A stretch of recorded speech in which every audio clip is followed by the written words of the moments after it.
Next, Paul Guppy, our senior researcher, is joining us now to talk about some of the other issues that are before the legislature. You know, and there are many, and it's difficult to keep track of them all with each Senate director looking over a vast breadth of bills and proposals.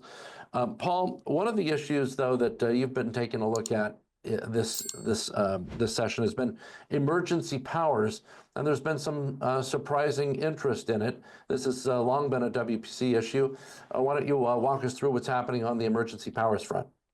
Yeah, thanks for having me on today, Dave. There are two surprising things about this bill. You're not sure which one to talk about first, but I'll cover both of them. So one dynamic is the fact that our new governor, Ferguson, appears to be interested in emergency powers reform, which is something that his predecessor, Jay Inslee, had absolutely no interest in at all. But the issue is when can the government declare an emergency? What kind of oversight does he have from the legislature? And when does the emergency end? Well, as we experienced during COVID, the answer is all of those questions are controlled by the governor under our current system.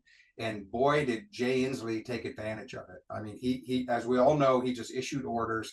The main thing that frustrated lawmakers of both parties was Governor Inslee controlled when the emergency ended. So Inslee governed by emergency powers for 975 days, almost longer than any other state. I looked it up. That's almost as long as John F. Kennedy's presidency. And finally, Inslee himself kind of relinquished power and said, okay, the emergency is over. What this new bill would do, it's SB 5434, and it proposes a very common sense reform. And that is that after a governor can declare an emergency, that's fine. After 90 days, the legislature has a chance to say that the emergency is ended or it should continue.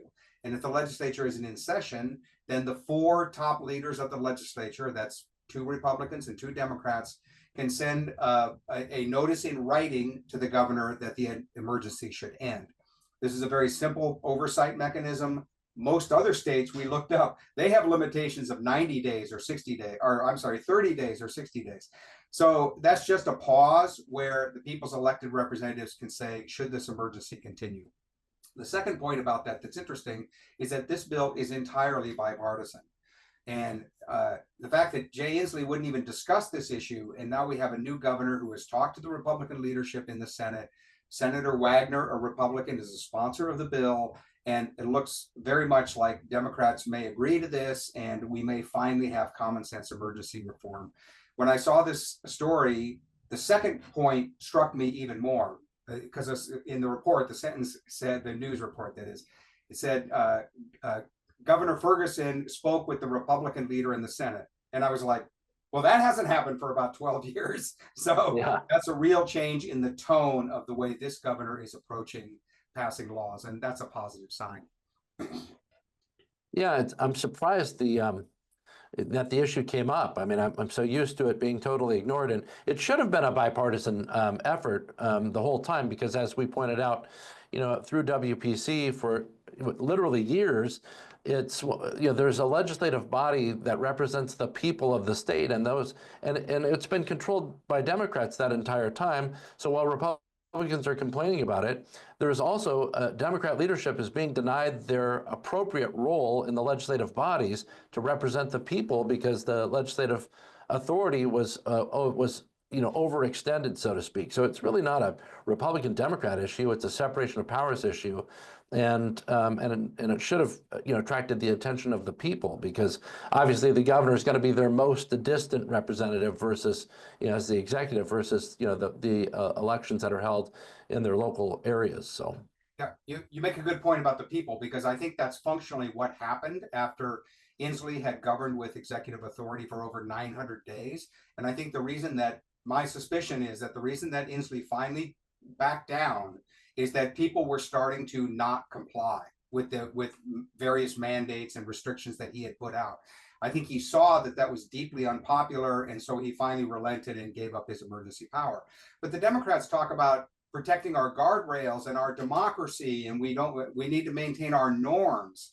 Well, this is an area where the legislature should oversee the power of the governor, and this is completely consistent with maintaining our democracy. Well, it's a refreshing approach from Ferguson on this one. Another series of bills that have come forward that it's not an issue that typically Washington Policy Center covers, but it has achieved a high level of interest among viewers and people who watch the legislature, is the issue of gun control and gun control bills. Why don't you describe some of what's come forward in the legislature and what's likely to happen? Sure. So there's been a gradual erosion of Second Amendment gun ownership rights in our state over about 10 years. I looked up the numbers. Washington has passed 28 gun restrictions in the last 10 years. They have had no empirical impact on public safety or crime. All that our crime rates are as high as ever. So the idea that gun control leads to public safety is not indicated by the data. What it does do is restrict the exercise of a core civil right. One frustration of gun control advocates in Washington state is the US Supreme Court has ruled that gun ownership and self-defense are a core human right, a civil right, along with freedom of religion, freedom of speech, and the other basic rights that we have. So the way that they're getting at it is by passing bills like this one.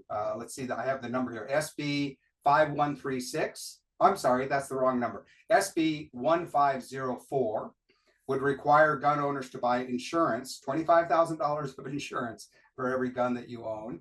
And another one, HB 1152, would require the way you lock up a gun, the way you store it, which, by the way, all gun owners agree with safe storage of firearms.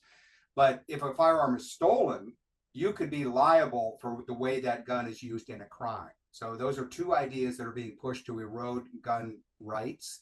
And as I say, these are all incremental efforts that move towards in the same direction. And that is trying to restrict people's ability to own a firearm, store it safely, and have it available for self-defense or sporting purposes or whatever they like. It's, after all, it's a civil right. So it's not for the government to require you to explain why you should have a firearm. The burden is on the government as to why they're not limiting it. Why they do want to limit it.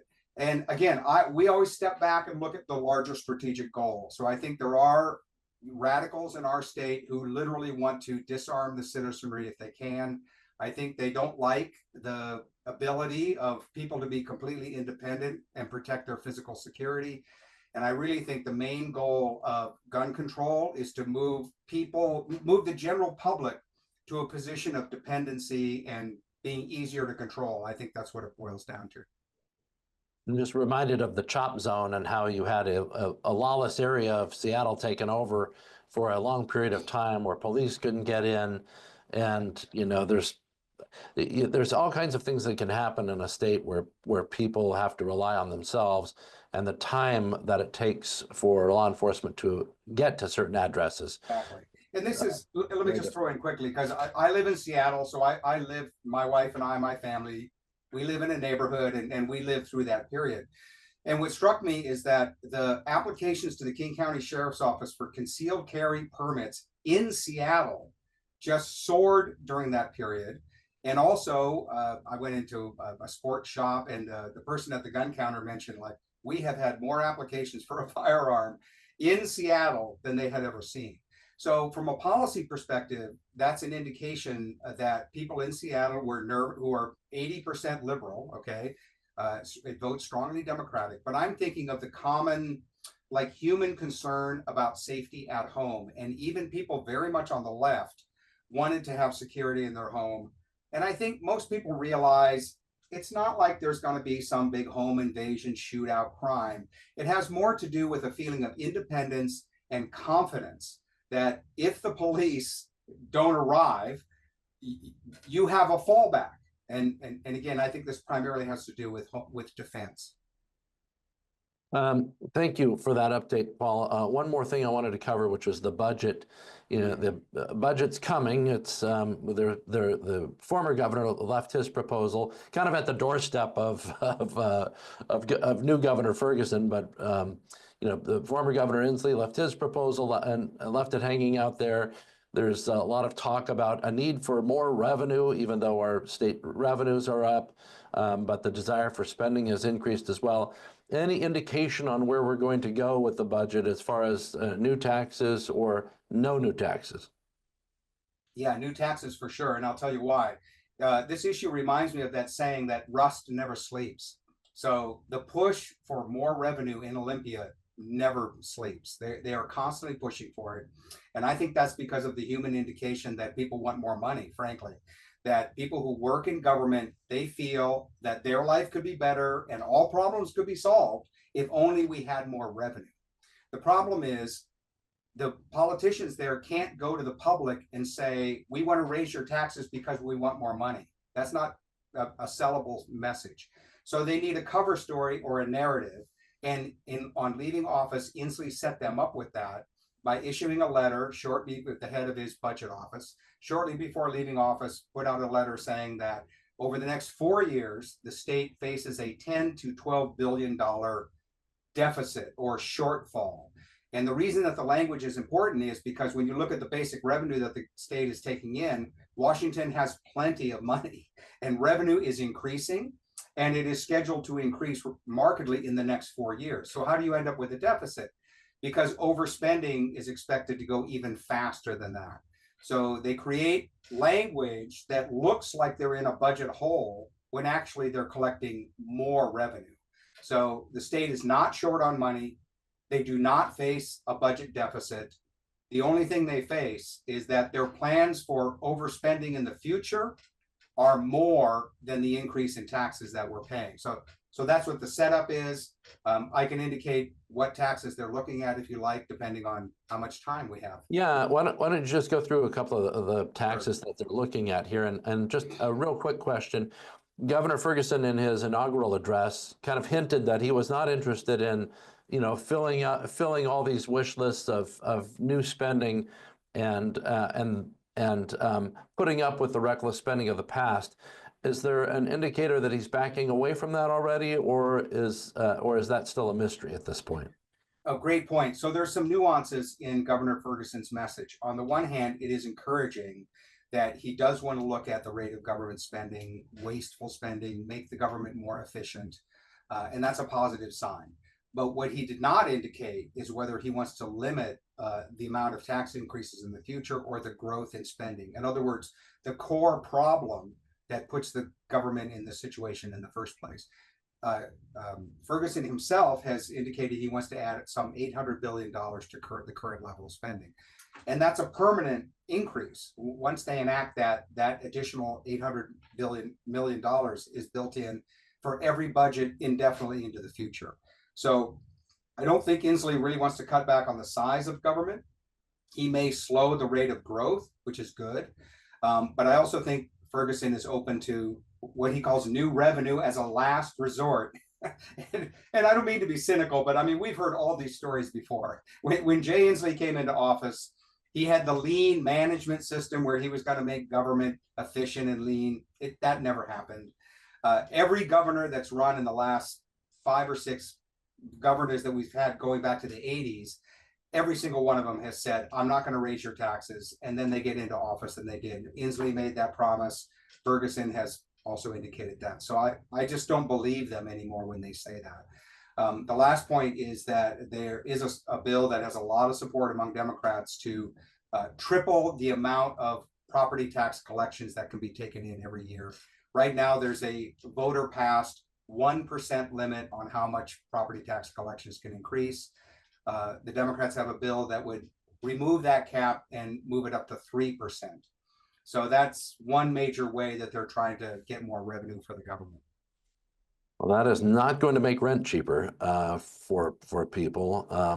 Even with, I know there's a lot of rent control efforts out there. That just means there'll be fewer available because people have got to find a way to pay for the added expenses that happen. Not to mention, there's plenty of people with property values going up.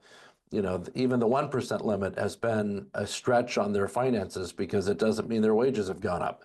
And that has been a challenge as well. It's very difficult. Right. So, and you have to remember the 1% limit applies per jurisdiction. So it's a 1% limit on the city property tax, the county property tax, the library property tax, the state property tax. Most properties in Washington state are located within 6 to 10 different jurisdictions. Each one adds to their 1%. So all of that is added together. Well, now my bill is making much more sense to me, Paul. Thank you. That's why it jumps so much. Thank you, sir. May I have another?